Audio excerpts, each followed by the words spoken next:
Testemunhos para a Igreja, volume 5, capítulo 10. Advertências e reprovações. Há uma pessoa na igreja que é um perigo para os seus interesses espirituais. Há grande necessidade de piedade vital, de religião experimental.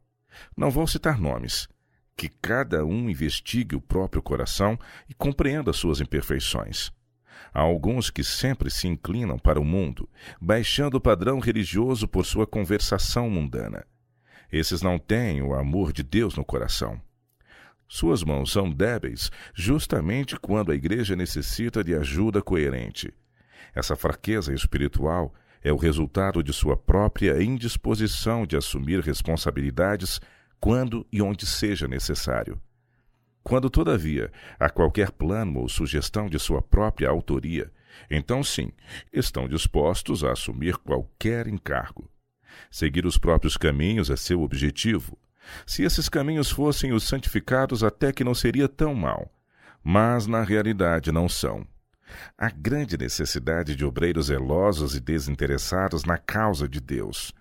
Um membro dedicado e que ama a Cristo fará maior soma de bem na igreja do que 100 meio convertidos, autossuficientes e não consagrados. É impossível que a igreja seja viva e ativa, a menos que seus membros estejam dispostos a cumprir deveres e assumir responsabilidades. O relacionamento entre os membros na igreja aproxima diferentes temperamentos e disposições.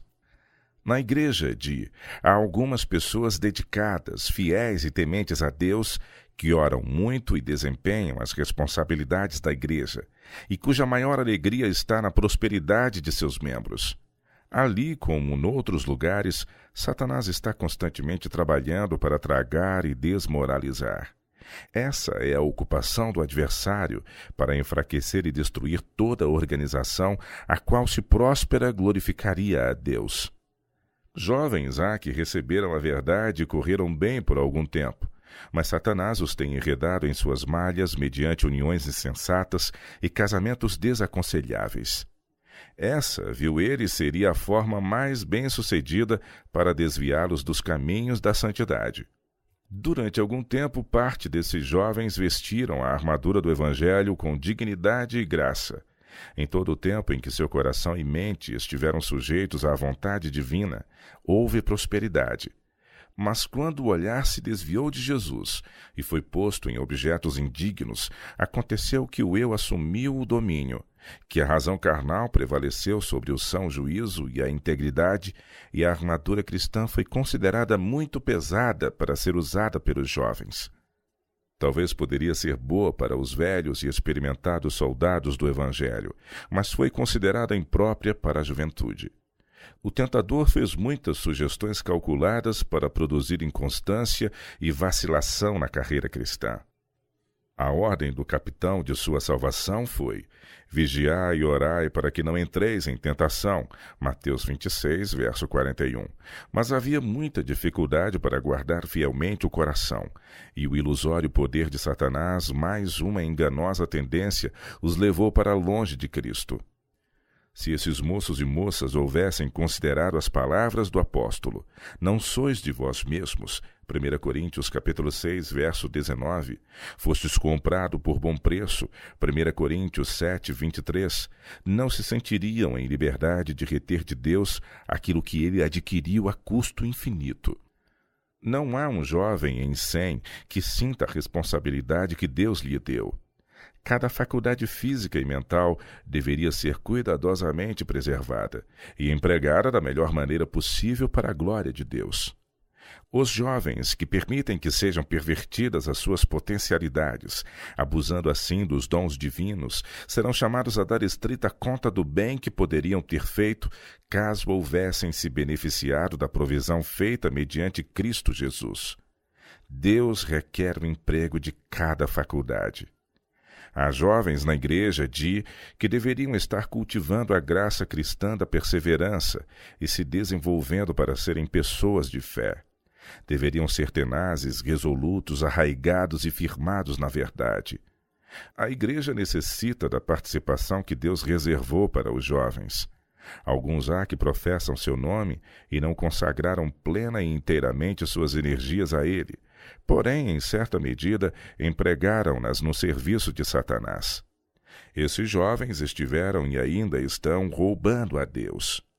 Como o mordomo infiel a quem foram confiados talentos, enterraram os dons divinos no mundo. Outro grande peso existente na igreja tem sido o material humano trazido para dentro dela. Precisa ser polido pelo Espírito de Deus. Essas arestas podem ser vistas nos rudes e ásperos traços de caráter, os quais poderiam ser removidos de seus possuidores houvessem sido aprendizes de Cristo. Mas eles não se separaram completamente do espírito e influências do mundo. Estão roubando a Deus ao misturar seu tempo, talentos e sua força com coisas mundanas. Isso não pode ser sonegado de Deus sem produzir ruína eterna. Você foi comprado por preço, ainda que acabe se perdendo porque não quis aceitar a salvação do modo apontado por Deus. Os santos anjos estão observando com intenso interesse para ver se os membros da igreja honram seu Redentor, se eles se põem em conexão com o céu e não mais defraudam o Senhor a quem professam honrar, amar e servir. Deus reclama o que é seu. Você pertence a Ele, pela criação e também pela redenção.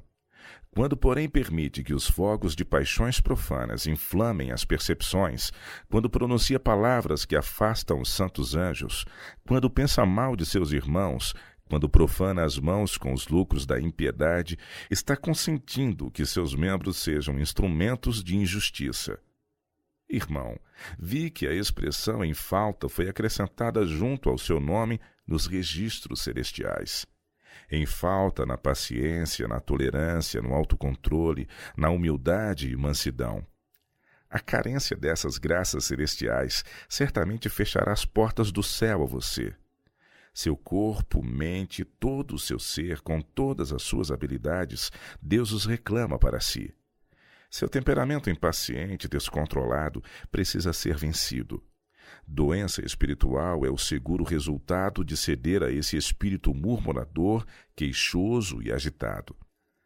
Tal moléstia de alma virá por sua própria culpa. Pare de lamuriar-se, deixe de ser teimoso, de mimar-se e seja um homem corajoso, valente para Deus. Jesus o ama. Não fez ele, porventura, ampla provisão por você para que recebesse auxílio quando levado a situações difíceis? Diz ele, que mais se podia fazer à minha vinha que eu lhe não tenha feito? E como, esperando eu que desse uvas boas, veio a produzir uvas bravas? Isaías capítulo 5, verso 4. O fruto que Cristo reclama, após paciente cuidado exercido para com a igreja, é fé, paciência, amor, longanimidade, piedade e mansidão. Esses são os cachos dos frutos que maturam em meio a tormentas, nuvens, escuridão, bem como sob a luz solar. O irmão está ligado à igreja, mas não ao Senhor. Possui uma religião dispéptica, não é reto para com Deus e está pleno do próprio eu. Ele sofreu grande perda por unir-se a indivíduos que não possuem o Espírito de Cristo. Está em falta em quase todas as graças. Tornou-se inútil a si mesmo e uma grande pedra de tropeço para a igreja. Caro irmão, Satanás tem-no controlado em grande parte. Seus pensamentos não são santificados, suas ações estão em desacordo com o espírito de um verdadeiro cristão. O irmão causou a própria doença e precisa ser seu próprio curador por meio da ajuda do divino médico. Suas forças morais são débeis por necessidade de nutrição. Você está espiritualmente faminto pela verdade bíblica, pelo pão da vida. Precisa diariamente extrair nutrimento da videira viva. A igreja não recebe forças do irmão, e em sua presente condição passaria ela melhor sem sua presença. Se algo cruza seu caminho e você não tem condições de controlar os problemas, recua com obstinação e coloca sobre a igreja um peso morto. O irmão não carrega pesos ou fardos pela causa. Deus tem sido longânimo com você, mas há um limite para a sua tolerância, uma linha além da qual o irmão não se pode aventurar, quando seu espírito não mais trabalhará com você. mas o deixará entregue à própria perversidade, corrompido pelo próprio egoísmo e envelhecido pelo pecado. O irmão não possui um espírito reto. Sua disposição para comandar causa-lhe sofrimento, pois ele não está preparado para isso. Ele tem condições de fazer um bom trabalho na igreja, se o eu não se tornar proeminente. Mais mansidão e humildade tornarão seus esforços uma bênção à igreja, em lugar de um peso. Irmão e irmã, vi que ao lado de seus nomes nos registros celestiais também está a frase em falta. Vocês necessitam ser esvaziados do eu e terem purificado o templo da alma. Ambos têm capacidade para fazer o bem, mas esse bem não é santificado. Os irmãos são muito deficientes no que tange à singeleza da piedade que praticam. Se a igreja tivesse sido moldada por seu padrão religioso, teria sido reduzida a uma forma não consagrada, mundana. Vocês poderiam ter sido uma grande bênção à igreja, mas falharam completamente. Jesus lhes ordena que abandonem esse espírito mundano. Irmã, estou alarmada por você e por aqueles que recebem sua influência. Você chegou a um padrão muito baixo, porque tudo o que o homem semear, isso também ceifará. Gálatas capítulo 6, verso 7. Por suas palavras e ações, vocês estão lançando a semente. Estão semeando ou na carne ou no espírito.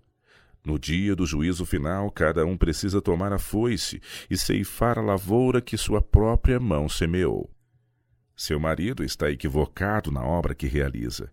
Quando ele humilhar seu coração como uma criancinha e não mais se sentir tão importante, quando sentir maior necessidade da ajuda divina, então estará onde possa ser de maior utilidade para a glória de Deus. Porém, como está, não pode compreender as carências da causa.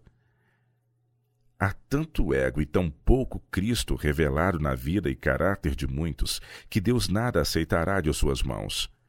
Poucos compreendem a solenidade do tempo em que vivemos, o dia da preparação de Deus.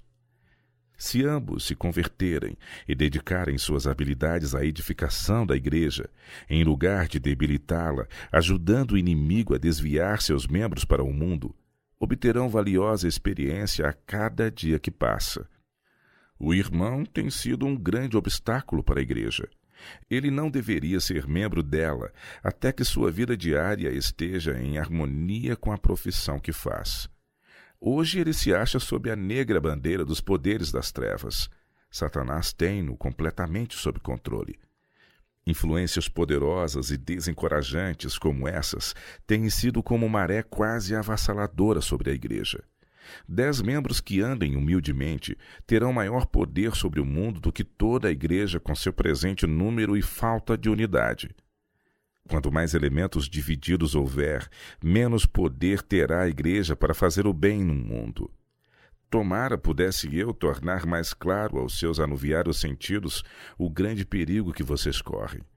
Cada ação, boa ou má, prepara o caminho para a sua repetição. O que aconteceu à casa de Faraó? A declaração bíblica diz que Deus endureceu-lhe o coração e a cada repetição da luz mediante a manifestação do poder de Deus, a declaração é repetida. Cada vez que ele se recusava a submeter-se à vontade de Deus, seu coração se tornava mais endurecido e menos impressionável pelo Espírito Santo. Faraó semeou a semente da obstinação e Deus permitiu que ela se desenvolvesse. O Senhor poderia impedi-la de crescer mediante intervenção direta, mas esse não era seu plano. Ele permitiu que ela crescesse e produzisse a própria colheita, atestando assim a veracidade da Escritura. Tudo o que o homem semear, isso também ceifará. Gálatas capítulo 6, verso 7. Quando o homem semeia dúvidas, também colherá dúvidas. Por rejeitar a primeira luz e cada raio subsequente, Faraó foi de um grau de dureza de coração a outro, até que a forma fria e inerte do primogênito deteve sua descrença e obstinação por um pouco.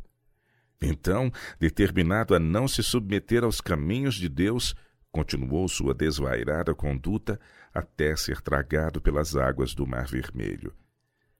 Esse caso foi registrado para nosso benefício. Aquilo que ocorreu no coração de Faraó também ocorrerá com cada pessoa que negligencie receber a luz e andar prontamente sob seus raios.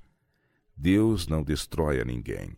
O pecador destrói a si mesmo por sua própria impenitência. Quando alguém se recusa a dar ouvidos aos convites, reprovações e advertências do Espírito de Deus, sua consciência se torna cauterizada, e na próxima vez que for aconselhado será muito mais difícil atender do que antes. E assim sucessivamente a cada repetição. A consciência é a voz de Deus. Ouvida em meio ao conflito das paixões humanas, quando resistida, o Espírito de Deus é entristecido. Todos nós desejamos compreender como a alma é destruída. Não é que Deus mande um decreto para que o homem não se salve. Ele não lança trevas perante os olhos, de modo a não poderem ser penetradas. Mas o ser humano resiste a princípio a uma impressão do Espírito de Deus, e havendo uma vez resistido, é menos difícil assim fazer pela segunda vez, menos a terceira e muito menos a quarta. Então vem a colheita a ser ceifada da semente de incredulidade e resistência. Oh, que colheita de pecaminosas condescendências está sendo preparada para a foice! Se a oração particular e a leitura das Escrituras forem negligenciadas hoje, amanhã elas poderão ser omitidas com menos protestos da consciência. Haverá uma longa lista de omissões, tudo por causa de um único grão semeado no solo do coração. Por outro lado, todo raio de luz acariciado proporcionará uma colheita de luz. A tentação, uma vez resistida, dará poder para resistir mais firmemente a segunda vez. Toda nova vitória ganha sobre o próprio eu aplainará o caminho para mais elevados e mais nobres triunfos. Toda vitória é uma semente semeada para a vida eterna.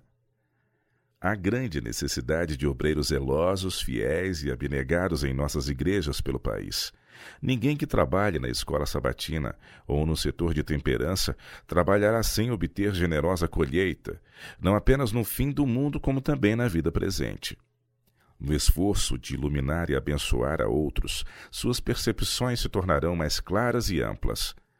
Quando mais nos esforçamos para explicar a verdade a outros com amor pelas almas, mais clara ela se tornará a nós. Ela se abrirá em nova beleza e força à compreensão do expositor. Há alguns bons obreiros em sua igreja, e esses nunca saberão quanto bem têm realizado por seus perseverantes esforços no campo missionário. Mas o Senhor tem reivindicações sobre mais homens e mulheres na igreja do que aqueles que se têm submetido aos seus requerimentos. Algumas das pedras componentes do Santo Templo de Deus refletem a luz proveniente de Jesus Cristo, enquanto outras não emitem luz alguma, revelando assim que não são pedras vivas, eleitas e preciosas. Não são pessoas consagradas, mas pouco religiosas, loquazes e ímpias. Os verdadeiros cristãos copiarão o padrão que lhes foi dado pelo Salvador e serão mansos, humildes, pacientes, gentis, solícitos, livres de pompa e obstinação. Perigos para jovens. O Senhor tem uma natureza tal que Satanás maneja com maravilhoso sucesso. Esse caso é um dos que deveriam ensinar ao jovem uma lição com respeito ao casamento. Sua esposa seguiu os sentimentos e os impulsos, e não a razão e o juízo na escolha do companheiro.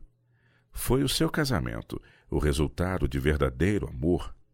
Não, não foi. Foi o resultado do impulso, paixão cega e não santificada. Nenhum dos dois estava, afinal, preparado para as responsabilidades da vida de casados. Quando o enlevo da nova ordem de coisas passou, e um tomou o maior conhecimento do outro, tornou-se mais forte o seu amor, mais profunda a sua afeição e sua vida mais unida em beleza e harmonia. Exatamente o oposto. Os piores traços do seu caráter foram intensificados com o exercício, e em vez de sua vida de casado ser de felicidade, tem sido de crescente perturbação, especialmente para a esposa. Deus provou-a em sua misericórdia, poupando-lhe a vida e prolongando sua provação, a fim de prepará-la para a vida futura. Seu marido possui um caráter extremamente defeituoso. Sem completa transformação mediante a graça de Deus, ele está despreparado para o matrimônio. É tão impregnado do próprio eu, tão inteiramente abandonado a hábitos de condescendência própria e comodismo, que necessita disciplinar a si próprio antes de fazer algo com relação à disciplina de sua esposa ou filhos. A mente desse homem foi forjada num molde inferior.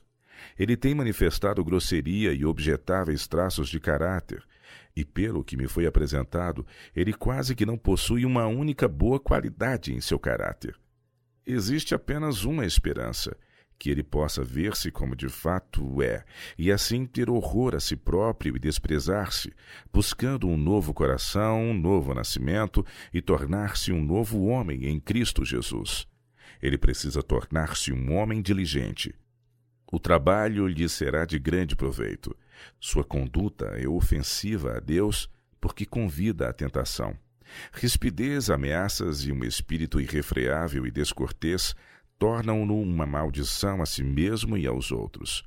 O tratamento que dispensa à sua sogra tem sido rude e indelicado. Deve ser motivo de estudo durante toda a vida de ambos, marido e mulher, como evitar tudo o que produza desavença para conservar intactos os votos do casamento. Esses casamentos não santificados enchem as fileiras dos guardadores do sábado. Deus deseja que seus filhos sejam felizes, e se aprenderem do Senhor, Ele os salvará da miséria diária que ocorre nessas uniões infelizes. Muitos casamentos só podem produzir misérias, e, no entanto, o espírito dos jovens vai nessa direção porque Satanás os conduz, fazendo-os crer que precisam casar para serem felizes, quando é certo que não possuem a habilidade para controlar-se ou sustentar a família. Os que não estão dispostos a adaptar-se ao temperamento um do outro, bem como a abandonar desagradáveis divergências e controvérsias, não devem dar o passo. Mas esse é um dos tentadores enganos dos últimos dias, e por ele milhares estão sendo arruinados para esta vida e a futura. Devemos evitar a paixão doentia e o sentimentalismo amoroso como se evita a lepra. Muitos dos rapazes e moças nesta época do mundo carecem de virtude, portanto é necessário haver muita cautela. Um caráter virtuoso é o fundamento sobre o qual se deve edificar. Porém, se o alicerce se mostra comprometido, todo o edifício fica desvalorizado. Os que conservaram um caráter virtuoso, se bem que tenham falta de outras qualidades desejáveis, podem ser de real valor moral. Para que a Igreja prospere, deve haver estudado esforço da parte de seus membros para nutrir a preciosa planta do amor, que ela possa usufruir de todos os benefícios para florescer no coração. Cada cristão verdadeiro desenvolverá em sua vida as características do amor divino. Ele revelará um espírito tolerante, beneficente e isento de inveja e ciúmes. O caráter assim manifestado em palavras e ação não rejeitará e não será frio e indiferente aos interesses dos outros. Aquele que cultiva a preciosa planta do amor será abnegado e não perderá o autocontrole sob provocação. Não atribuirá errôneos motivos e más intenções aos outros, mas sentirá profundamente quando o pecado for descoberto em qualquer dos discípulos de Cristo. O amor não se vangloria. É elemento humilde, nunca estimula o homem a orgulhar-se, a exaltar-se. O amor a Deus e aos semelhantes não se manifestará em atos precipitados, nem nos levará a ser despóticos, críticos ou ditatoriais. O amor não se envaidece. O coração em que reina o amor será levado a um procedimento delicado, cortês, compassivo para com os outros, quer satisfaçam ou não nossa fantasia, quer nos respeitem ou nos tratem mal. O amor é um princípio ativo. Conserva continuamente diante de nós o bem dos outros, refreando-nos de praticar atos desatenciosos, a fim de não falharmos em nosso objetivo de ganhar pessoas para Cristo. O amor não busca seus próprios interesses, não levará os homens a buscar seu bem-estar e a satisfação do próprio eu. É o respeito que prestamos ao eu que tantas vezes estorva o crescimento do amor. Há homens pobres e obscuros, cuja vida Deus aceitaria e tornaria cheia de utilidade na terra e de glórias no céu. Mas Satanás está atuando persistentemente para derrotar seus desígnios e arrastá-los à perdição mediante o casamento com pessoas cujo caráter é de tal natureza que os faz ficar como que atravessados na estrada da vida. Bem poucos saem vitoriosos desse emaranhado. Irmão, você está disposto a tentar provar que é uma exceção à regra geral.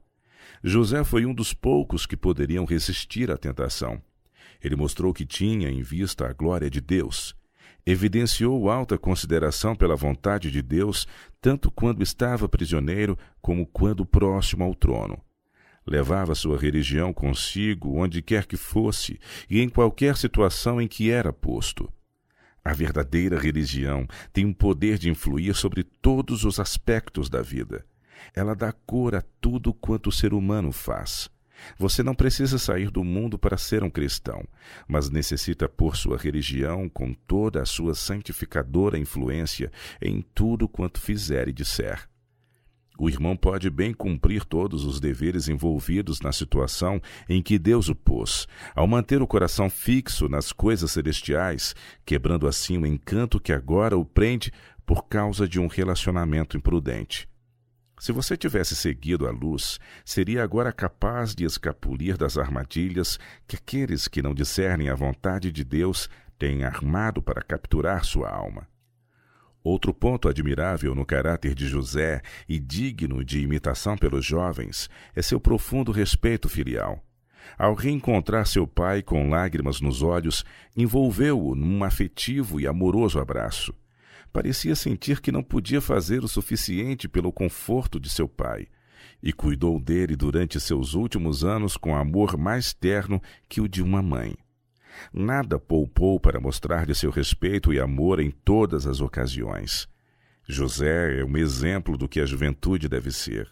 O amor manifestado por sua mãe revelaria um belo traço de caráter, sobre o qual Deus poria sua aprovação. A falta de respeito pelo conselho de pais piedosos é um dos marcantes pecados desta época degenerada. Há muitas vidas em nosso país que foram obscurecidas e envelhecidas por causa de um passo errado na direção das trevas. Por um ato de desobediência, muitos jovens têm arruinado sua vida e sobrecarregado de angústia um amoroso coração materno. Deus não o terá por inocente se continuar seguindo essa conduta. Desprezando os conselhos de uma mãe temente a Deus, a qual estaria disposta a dar sua vida pelos filhos, você está transgredindo o 5º mandamento e não tem ciência de onde seus passos o estão levando. Novamente advogo a reivindicação materna, o amor de mãe. Não há mais terrível ingratidão do que aquela que marca o pecado da desobediência a uma mãe cristã. Nos dias de sua infância, ela cuidou de você. Suas orações e lágrimas foram testemunhadas pelo céu, enquanto carinhosamente cuidava de você. Por seus filhos, ela trabalhou arduamente, planejou, meditou, orou e exerceu abnegação. Através de toda a vida, seu coração esteve ansioso e anelante por seu bem-estar. Todavia, agora você resolve seguir os próprios caminhos, atendendo a uma vontade cega e obstinada, a despeito da amarga colheita que terá e das tristezas que trará sobre ela. Enfermidades acumularam-se sobre ela. Ela precisa de você. Qualquer atenção que lhe possa dar, ser-lhe-á muito valiosa. Nenhum de seus outros filhos pode cuidar dela. Eles não se sentem sob essa obrigação, mas você verá que o privilégio agora ofertado logo poderá ser perdido. Não pense, entretanto, que se você negligenciasse seu privilégio e dever como filho, ela iria sofrer. Sua mãe tem muitos amigos que julgariam ser uma regalia cumprir deveres dos quais você declinou. Deus ama sua mãe e a tomará sob seus cuidados. Se seus próprios filhos a negligenciam, ele levantará outros para fazer o trabalho que eles deveriam ter feito e receberão as bênçãos que lhes foram oferecidas. É seu privilégio tornar-lhe os últimos dias melhores e mais felizes. Quero dizer-lhe com clareza, Deus não está satisfeito com seu modo de agir. Há problemas futuros que você não pode prever, mas que poderão ser evitados se aceitar um sábio conselho.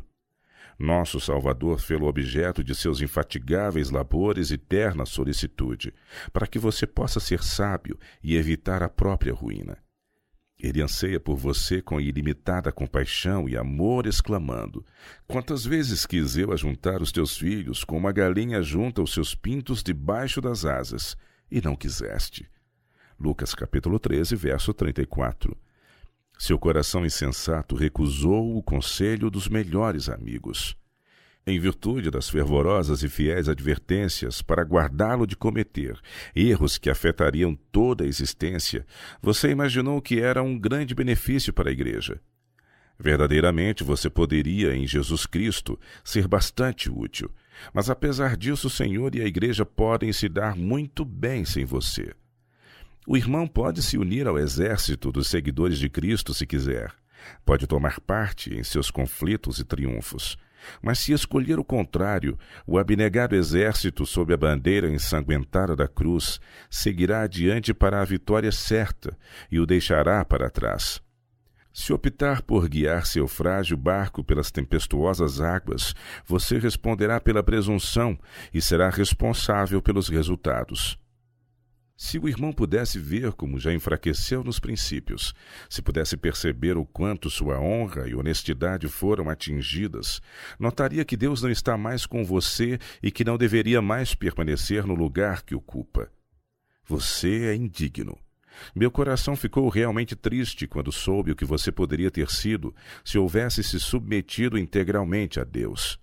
Vi também o poder que o inimigo tem exercido sobre você. A obra da escola sabatina é importante e todos os que se interessam pela verdade deveriam esforçar-se por torná-la próspera. O irmão poderia ter servido muito bem nesse ramo da obra, caso, juntamente com outros na igreja, tivesse seguido o caminho certo. Mas ele tem sido muito elogiado e muito mimado. Isso quase o arruinou.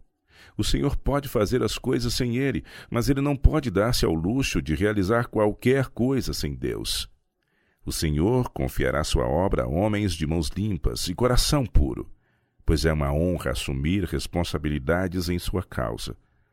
A obra de temperança também é digna dos maiores esforços. Grande cuidado deve ser dispensado a fim de tornar as reuniões de temperança tão elevadas e enobrecedoras quanto possível. Evite-se o trabalho superficial e tudo que seja de natureza teatral. Aqueles que compreendem o caráter sagrado desta obra hão de manter alta a norma. Há, porém, uma classe que não tem verdadeiro respeito pela causa da temperança. Seu único interesse é mostrar sua habilidade no palco.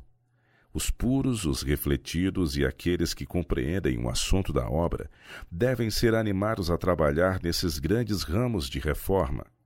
Talvez eles não sejam intelectualmente grandes, mas se forem puros e humildes, tementes a Deus e fiéis, o Senhor aceitará os seus esforços. As sociedades literárias são normalmente bem organizadas, mas em 9 entre 10 casos demonstram-se um prejuízo à espiritualidade antes que uma bênção. Isso porque formaram uma aliança com o mundo ou com uma classe cuja influência e tendências sempre conduzem do sólido para o superficial, do real para o fictício. As sociedades literárias poderiam ser um grande benefício se controladas por pessoas consagradas, mas cedo ou tarde, elementos não consagrados ganham ascendência e exercem influência controladora. Isso também acontece em nossas sociedades de temperança. A solenidade da obra é encoberta pelo superficial, e contínua tentação é apresentada aos jovens a quem desejamos salvar. Os fatos estão perante nós. Os que entre nós têm arcado com as responsabilidades estão descendo a silente sepultura. Os membros ativos da igreja, os verdadeiros obreiros em todas as reformas, já viveram a maior parte de sua vida e estão declinando em força física e mental. Ansiosamente gostaríamos de ver quem são os que preencherão seu lugar. A quem serão confiados os interesses vitais da igreja? Uma questão pode ser por nós colocada com profunda preocupação. Quem assumirá as responsabilidades da causa de Deus quando os poucos porta-bandeiras caírem? Olhamos ansiosos para os jovens de hoje como aqueles que precisam assumir esses fardos e sobre quem as responsabilidades devem repousar. Eles precisam assumir a obra onde outros a deixaram, e sua conduta determinará se a moralidade, a religião e a piedade vital prevalecerão, ou se a imoralidade e a infidelidade corromperão e frustrarão tudo o que é valioso. O padrão que agora é adotado determinará o futuro. Pais, desejam vocês demonstrar por sua conduta que os limites salutares, a boa ordem, a harmonia e a paz serão os princípios diretrizes? Ou deverão aqueles cujo comportamento revela serem possuidores de mentalidade frívola e baixa escala de dignidade moral ter influência decisiva, controladora? Deus apela a seu povo fiel para se unir a Ele e purificar sua vida andando humildemente nas pegadas de Jesus. Deus exorta vocês a porem de lado o orgulho das opiniões, do vestuário e a ostentação, e a permitirem que as boas e nobres faculdades mentais se fortaleçam pelo uso. Serão leais aos princípios os homens e mulheres que professam as mais solenes verdades jamais trazidas aos mortais? Se quisessem produzir uma influência para levar o mundo a uma séria reflexão, deveriam exercê-la. Seu vestuário e conversação também precisam estar em estrita harmonia com sua fé peculiar. Os mais velhos devem educar os mais jovens, por preceito e exemplo, a atenderem às reivindicações que a sociedade e seu Criador têm sobre eles. Sobre os ombros de jovens devem ser postas sérias responsabilidades. A questão é se eles são capazes de governar a si mesmos e permanecer na pureza de sua determinação concedida por Deus, aborrecendo tudo o que sugira licenciosidade e discórdia. Será que posso dizer alguma coisa que faça impressão sobre os jovens? Nunca antes houve tanto em jogo, nunca houve tão importantes resultados dependendo de uma geração como os que estão agora na cena de ação. Nem por um momento deveríamos pensar que eles podem assumir qualquer posição de confiança sem possuir um bom caráter. Da mesma maneira, não se pode esperar colher uvas dos espinheiros ou figos dos cardos. Um caráter reto precisa ser edificado tijolo a tijolo, crescendo cada dia em proporção aos esforços exercidos.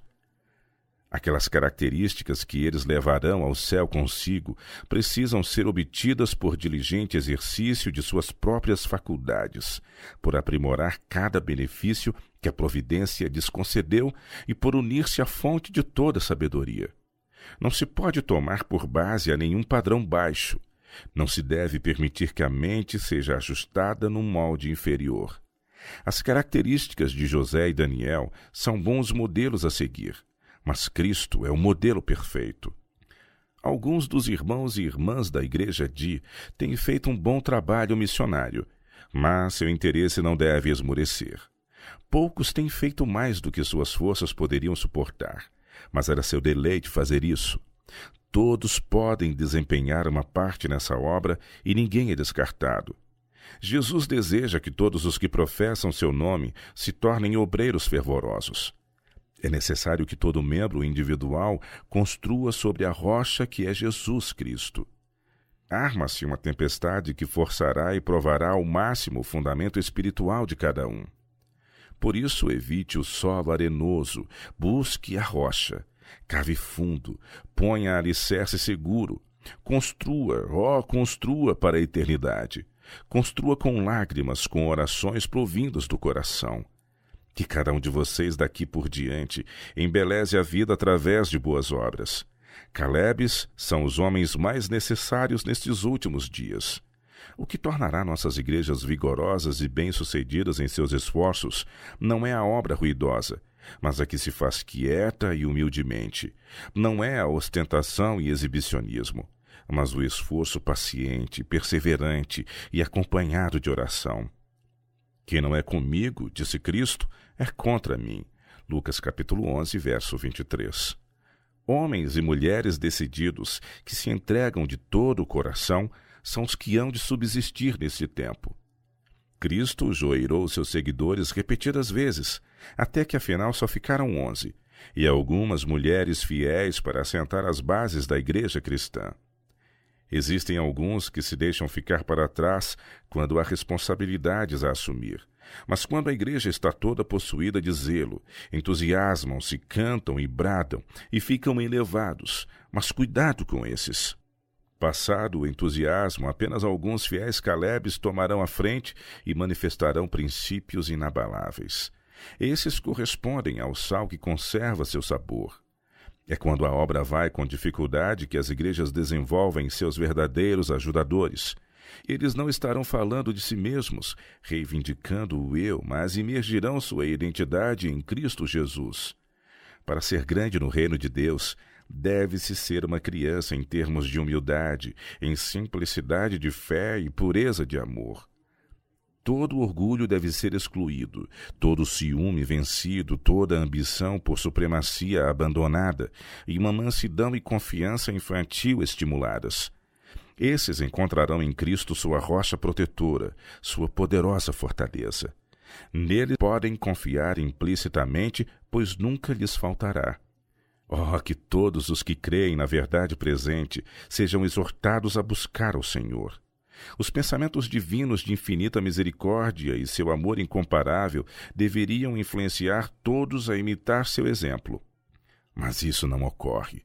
Algumas de nossas irmãs condescendem abertamente com o amor ao vestuário e à exibição. Não se trajam absolutamente e em harmonia com nossa fé. Isso é verdadeiro quanto à irmã. O mundo deve contemplar um melhor exemplo do que o que essa irmã tem apresentado.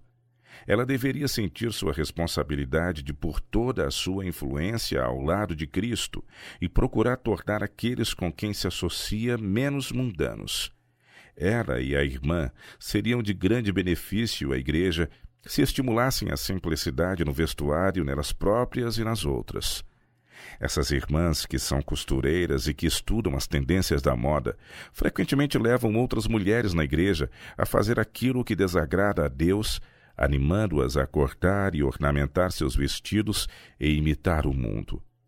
O empenho dessas irmãs em fazer o bem seria muito mais aceitável a Deus caso fossem observados em sua vida menos amor ao vestuário, menos conversa fútil e mundana, menos críticas e murmurações contra os pastores que trabalham por vocês e mais oração e leitura da Bíblia. O Senhor não está satisfeito com a conduta seguida por muitos na igreja, com referência a alguns de seus irmãos do ministério. Ele ordena que cessem seus cruéis falatórios e que palavras de encorajamento tomem o lugar das murmurações, descontentamentos e críticas. Cristo fala-lhes na pessoa de seus santos e vocês têm desprezado o seu conselho e rejeitado sua reprovação. Não faça mais isso. O pastor tem um trabalho a fazer, não apenas no leste, mas em muitos lugares. Deus vai ajudá-lo e vai lhe dar sucesso se ele se esconder em Jesus. Ele não é infalível e pode às vezes errar em seus julgamentos. Mas tome cuidado ao falar para não anular o efeito das palavras que Deus ordena a ele proferir. Quando ele sabe qual é a vontade de Deus, não deveria hesitar em cumpri-la, mesmo que lhe custasse a vida. Enquanto muitos de vocês cogitam apenas em como podem satisfazer o eu e ter uma vida fácil, toda a vida e interesses dele estão envolvidos na causa de Deus. Quando estudando e planejando em favor da causa, ele tem algumas vezes sido arguto e sutil, o que tem levado outros a julgá-lo mal. Seu objetivo não é obter vantagens para si mesmo, mas para a causa que ele ama. Ao mesmo tempo em que o Senhor deseja ter você sustentando fielmente as mãos de seus provados servos, também adverte contra o colocar excessiva confiança naqueles que recentemente vieram para a fé ou cuja vida anterior e trabalhos sejam desconhecidos. Temos o privilégio de colaborar para que a igreja seja próspera e feliz, que cada um examine o próprio coração, purifique o contaminado templo da alma e vigie em oração. Determine-se a buscar Jesus até encontrá-lo, não ceda até que seu amor habite o coração e seu espírito esteja subjugando sua vida e modelando o caráter. Então creia e com ousadia aproxime-se de seu trono, sabendo que ele ouvirá as suas orações.